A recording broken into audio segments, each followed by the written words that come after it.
The Mistresses Who Helped Catch Killers Amber Frey versus Nichol Kessinger. Imagine this. Two men, both family annihilators, both with secret mistresses who unknowingly held the key to cracking their cases wide open. One mistress secretly recorded calls that exposed a web of cold-blooded lies. The other turned over texts that revealed a desperate, selfish motive for murder. This is the story of Amber Frey in the Scott Peterson case and Nichol Kessinger in the Chris Watts case, two women who didn't know they were dating monsters, but whose courage and cooperation helped bring justice for the victims.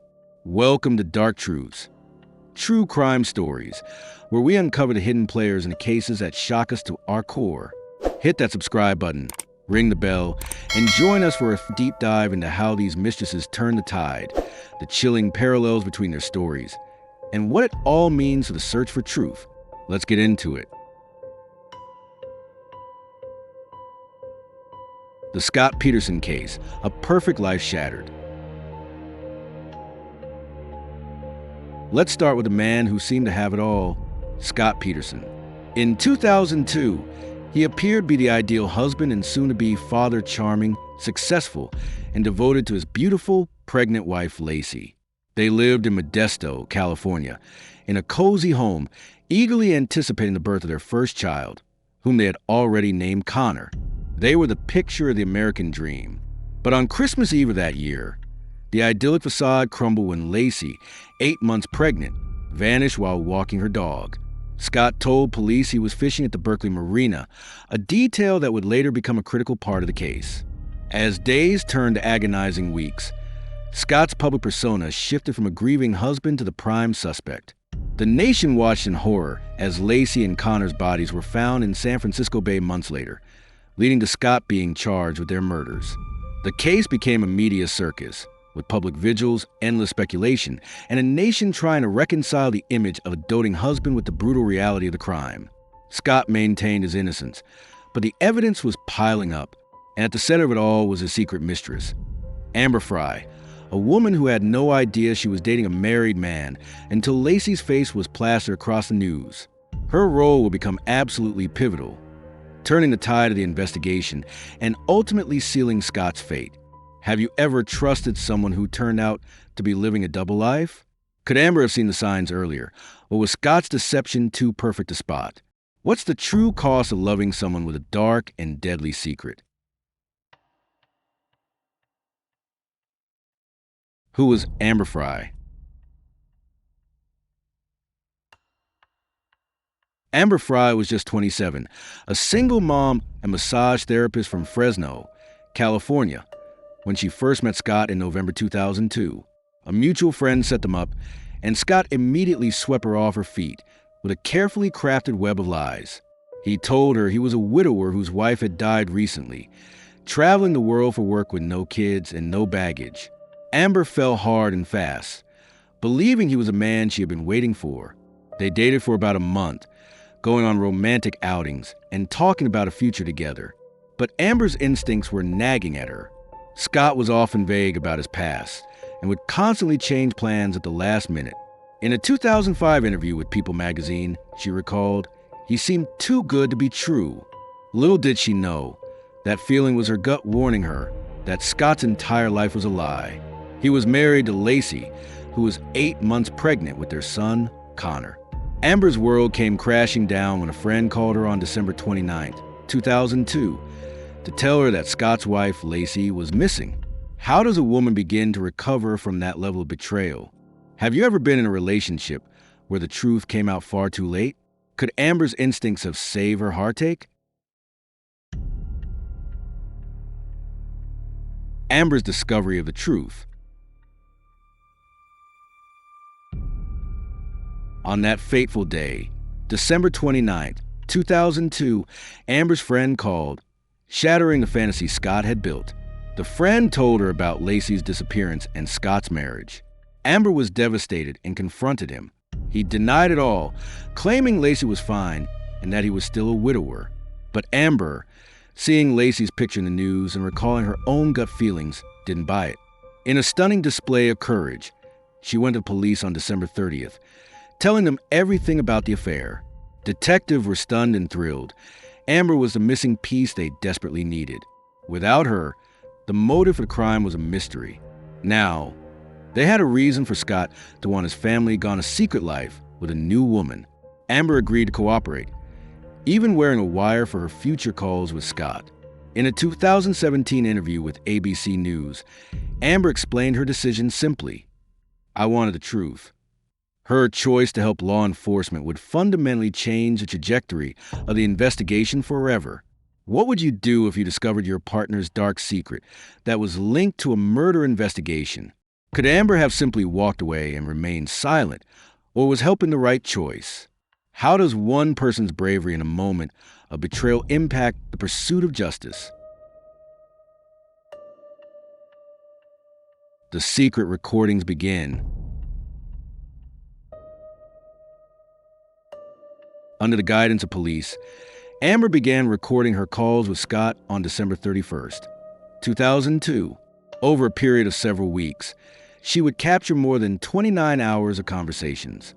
In these calls, Scott repeatedly lied, spinning increasingly elaborate and unbelievable stories.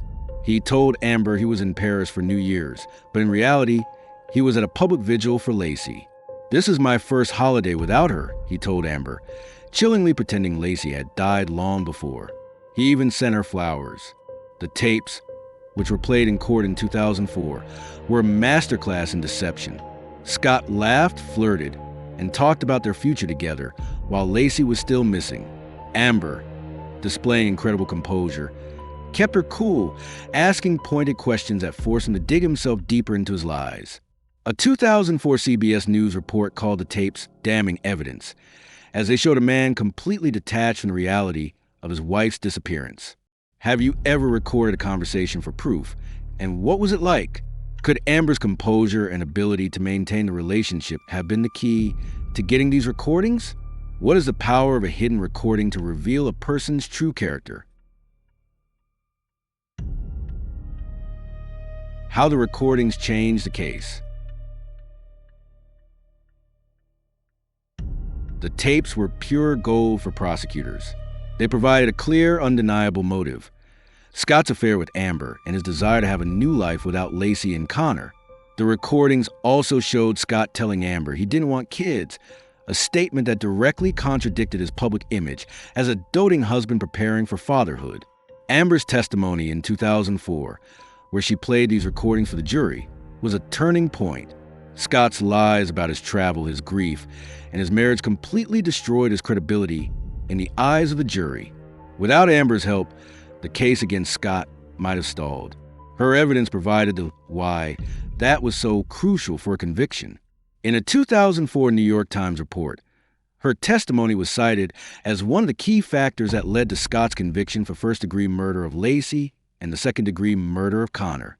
She became a reluctant hero, but at an immense personal cost, facing public scrutiny, threats, and having her life forever changed by a man she barely knew. Could one woman's recordings truly be the difference between a killer walking free and facing justice? Have you seen another piece of evidence turn a case so dramatically? What's the impact of personal betrayal on the quest for justice for others? Amber's public testimony and aftermath. In June 2004, Amber took the stand, facing Scott Peterson for the first time since learning the horrifying truth. She described their affair in meticulous detail, played the chilling tapes, and broke down on the stand saying, "I trusted him." The jury watched Scott's cold manipulation unfold firsthand. Her testimony, along with the other evidence, sealed his fate. He was sentenced to death, a sentence later commuted to life without parole. After the trial, Amber tried to reclaim her narrative. She wrote the book Witness in 2005, detailing her story and her journey to heal. She faced a torrent of backlash, often called a homewrecker and blamed for the affair. But she stood strong, raising her kids and continuing her career as a massage therapist. In a 2017 ABC News interview, she said, "I did what was right." Her decision to cooperate, despite the personal hardship, is now seen by many as an act of profound bravery. How does a mistress end up becoming a key witness in a murder trial, and what does it say about her character? Could Amber's strength and resilience inspire others to speak out against injustice? What is the true cost of speaking your truth in the face of public judgment? Shifting to the Watts case, another perfect family. Now, let's shift to a much more recent case, one that echoed the Peterson tragedy in chilling ways. In 2018 in Frederick, Colorado, Chris what seemed to be the perfect dad. He was married to Shanann, a successful and vibrant woman who was 15 weeks pregnant with their son, Nico, and he was a loving father to their two young daughters, Bella and Celeste. But on August 13th, the facade shattered again when Shanann and the girls vanished without a trace.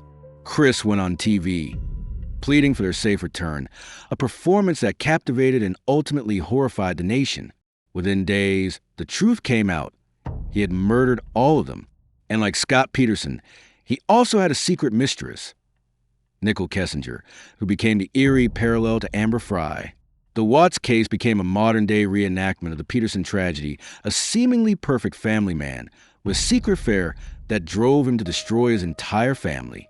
Nichol's cooperation, much like Amber's, was instrumental in helping to nail Chris and bringing justice for Shanann, Bella, Celeste, and Nico. Have you seen these kind of cases repeat, almost like a twisted pattern? Could history have warned us about the dangers of a seemingly perfect life? What is the common thread in these types of tragedies? Who was Nichol Kessinger? Nichol Kessinger was 30 years old and a geologist at Anadarko Petroleum when she first met Chris Watts at work in June 2018. Like Scott, Chris immediately began a calculated deception. He told her he was separated from Shanann and in the process of finalizing a divorce, making no mention of her pregnancy. Nichol, believing his lies, started dating him, and they began texting constantly, talking about a future together. She fell for his charm, thinking he was a good dad who was simply ending a bad marriage. But when news of Shanann and the girl's disappearance broke, Nichol's doubts grew. She saw Chris on the news, pleading for his family's return, and knew immediately something was terribly wrong. In a moment of intuition that eerily paralleled Amber's, a 2018 Denver Post article noted that she searched online for Amber Frey before going to police, fully aware of the chilling parallels and likely fearing the backlash that was to come. How does a woman process the fact that she was dating a killer who murdered his entire family? Could Nichol have seen signs of Chris's dark side? What is the shock of that discovery, and how do you recover from it? Nichol's discovery of the truth. On August 13th, 2018, Nichol heard about the disappearance and confronted Chris. He continued to lie, telling her Shanann had taken the girls and left him. But Nichol didn't believe him. She remembered his evasiveness and the stories he told her, and they just didn't add up. Taking a decisive step, she went to police on August 15th, providing them with the 62 pages of text they had exchanged. These texts showed the depth of Chris's affair and, more importantly, a potential motive for murder, a desire for a new life with her. In a powerful 2018 police interview, Nichol stated, he lied about everything. Her cooperation was crucial, much like Amber's, because it gave law enforcement a clear timeline of Chris's actions and a glimpse into his state of mind. Her swift decision to come forward, despite the emotional turmoil, was a key factor in the rapid resolution of the case. Could Nichol's quick action have sped up the investigation and brought justice for the victims more quickly? Have you ever confronted someone with a lie, and what was the outcome? What is the courage required to speak out when you yourself are an unwilling part of the story? Nichol's cooperation with police. Nichol's cooperation was comprehensive and decisive. She turned over all her text messages with Chris, a total of 62 pages of conversations, which detailed their relationship from the very beginning. She also agreed to take a polygraph test and pass, proving her innocence and her truthful account of the relationship. During her interviews with police, she described Chris's deception and his desire to start fresh with her, a key piece of evidence that gave prosecutors a clear motive for murders. Unlike Amber, Nichol chose to keep a very low profile. She did not testify publicly in court, as Chris ultimately confessed and pleaded guilty, avoiding a public trial. She faced a different kind of public scrutiny than Amber did, dealing with threats and intense online harassment. She eventually changed her name and moved to a new state for her safety. How does a person's decision to cooperate with police fundamentally change their life forever? Could Nichol's evidence have been the final tipping point for the prosecution? Even without a trial?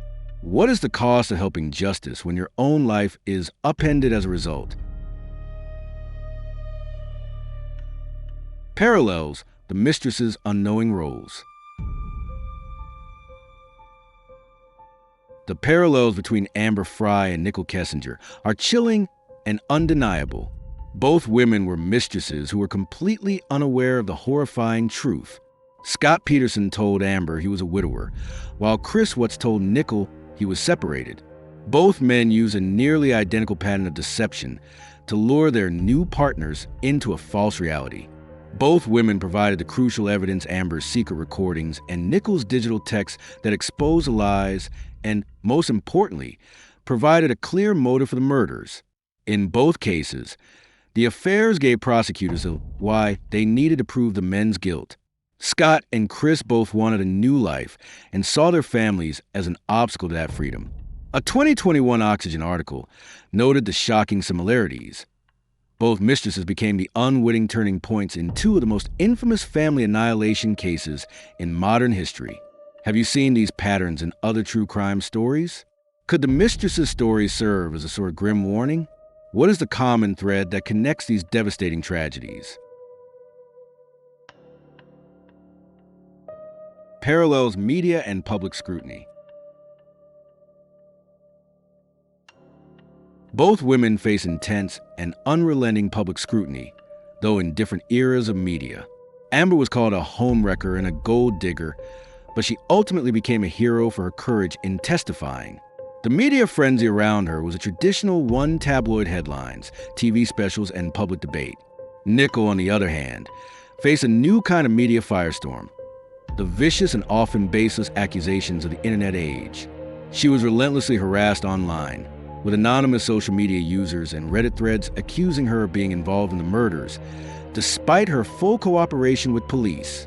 A 2019 Denver Post piece revealed that Nichol had even searched for Amber Frey book deal before going to police, a powerful detail that shows she was keenly aware of the parallels and the backlash she was about to face. She knew her life would be turned upside down. Both women's lives were irrevocably changed, not just by the killers they dated, but by the public's relentless judgment. How does the media, and now social media, turn victims of deception into public suspects? Could Amber's experience have in some ways prepared Nichol for what was to come? What is the emotional and psychological toll of public judgment on a woman who was a victim herself? Parallels impact on cases. The impact of both women's evidence on their respective cases was monumental. Amber's recordings proved Scott's deception beyond a shadow of a doubt, particularly his claim of being in Paris for New Year's when he was actually at Laci's vigil. This was a crucial piece of evidence that directly countered his public persona. Nichol's text showed Chris's affair and, most importantly, provided a clear-cut motive: his texts about wanting to start fresh. The evidence from both women helped lead to the conviction of these men. Scott was sentenced to death, later commuted to life, and Chris was sentenced to life without parole. Prosecutors in both cases used the mistresses to paint a clear picture of deception and motive.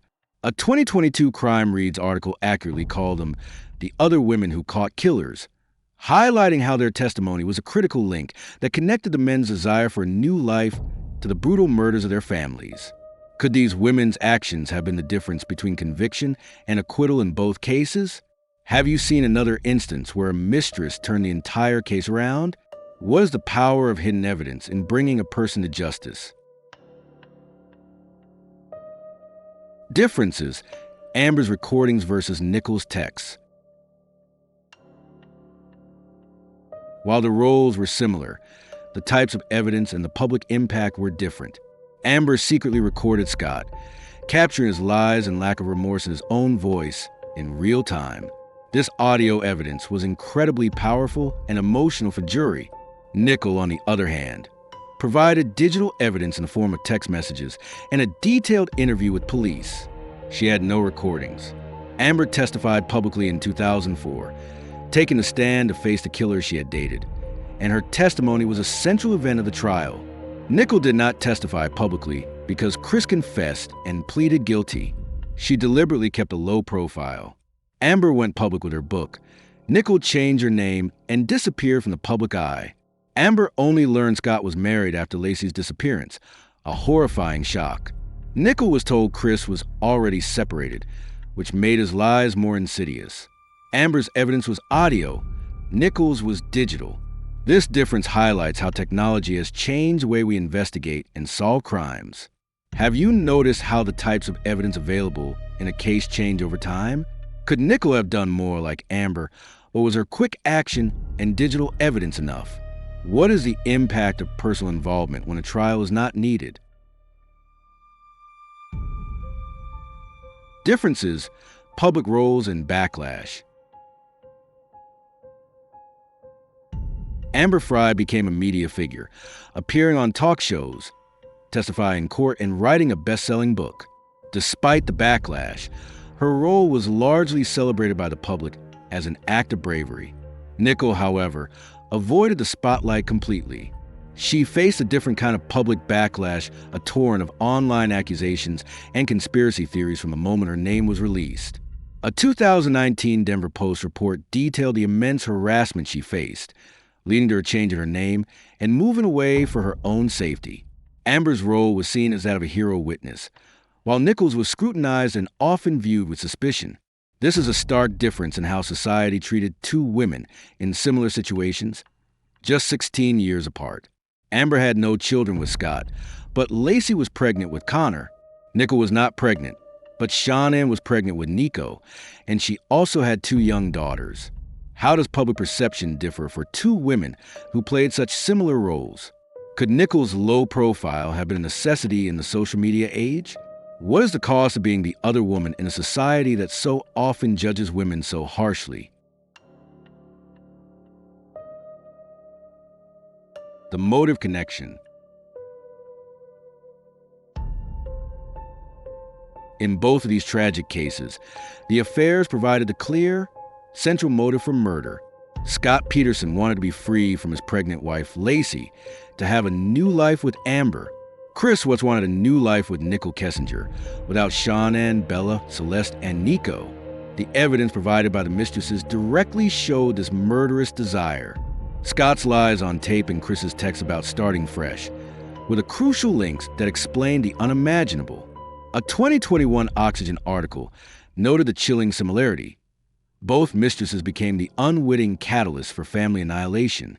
Both men saw their families not as a source of love and joy, but as an obstacle to their selfish desires.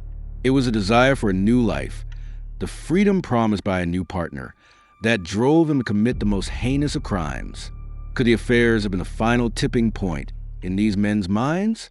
Have you seen how jealousy or the desire for a new life can lead to extreme violence? What is the danger of hidden desires in a relationship? The victim's family's perspectives. The families of the victims were, in a way, collateral damage in these affairs. Laci's family, the Roches, were understandably hurt by the revelations of the affair, but they were also incredibly grateful for Amber's help. Laci's mother, Sharon Rocha, told ABC News in 2005 that Amber was brave for coming forward. Shanann's family, the Rizuseks, also faced the pain of the affair but ultimately acknowledged Nichol's cooperation. Shanann's brother, Frankie Rizusek, posted on Facebook in 2019, calling for focus to remain on the victims and not on the other woman. Both families, in their grief, were forced to grapple with the uncomfortable reality of the affairs, but ultimately saw the mistresses as allies in pursuit of justice for their loved ones. They were the ones who provided the evidence that helped put the men who murdered their families behind bars. How do families of victims feel about the other woman in such tragic circumstances? Could forgiveness and gratitude be born from the truth? What is the emotional toll on a victim's loved ones when they are forced to deal with this added layer of betrayal? Cultural and media impact. Both the Peterson and Watts cases fueled intense media frenzies, but they also had a lasting cultural impact. The Peterson case inspired the 2004 TV movie, The Perfect Husband, the Laci Peterson story, which cemented the public's perception of Scott as a family annihilator. The Watts case, more recently, was the subject of the critically acclaimed 2020 Netflix documentary Equals American Murder, The Family Next Door. In both of these media portrayals, the mistresses became symbols: Amber, the celebrated hero witness, and Nichol, the mysterious and secretive figure. A 2022 Vox article pointed out that these stories, as told through media, highlight the crucial and often complicated roles that mistresses can play in exposing killers. They force us to confront our own biases and question how we judge women in these situations, while also serving as a stark reminder of the deception that can exist behind a seemingly perfect life. How does media shape our collective view of mistresses in true crime stories? Could these cases serve as a powerful warning about the dangers of deception and secrets in a relationship? What is the lasting impact of these stories on our culture? Lessons from Two Mistresses. Amber Frey and Nichol Kessinger show us that in some of the most shocking crimes, the truth can come from the most unexpected places. Their cooperation, Amber's secret recordings and Nichol's digital texts, was instrumental in bringing justice for Laci, Connor, Shanann, Bella, Celeste, and Nico. The parallels in their stories of deception, the motives, and the public scrutiny are a powerful lesson. But the differences in their approaches, Amber's public role versus Nichol's low-profile retreat, show how the times and the media landscape can change the outcome for those unwillingly swept into these horrific stories. These women remind us of the power of trusting our instincts and the incredible courage it takes to speak out. Could their stories prevent future tragedies? Have you learned a lesson from these cases? Could a person's willingness to speak out truly save lives and bring killers to justice?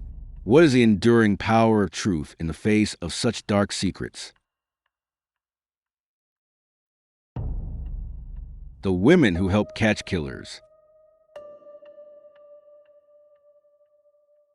Amber Frey and Nichol Kessinger didn't ask to be part of these horrors, but their courage and resolve helped bring justice for Laci, Connor, Shanann, Bella, Celeste, and Nico. Their stories are a testament to the power of truth and the parallels in the minds of deceptive killers. Thank you for joining us on this journey on dark truths, true crime stories. If this episode moved you, like and comment below what do you think of their roles in these cases, and subscribe for more stories that get to the heart of the truth.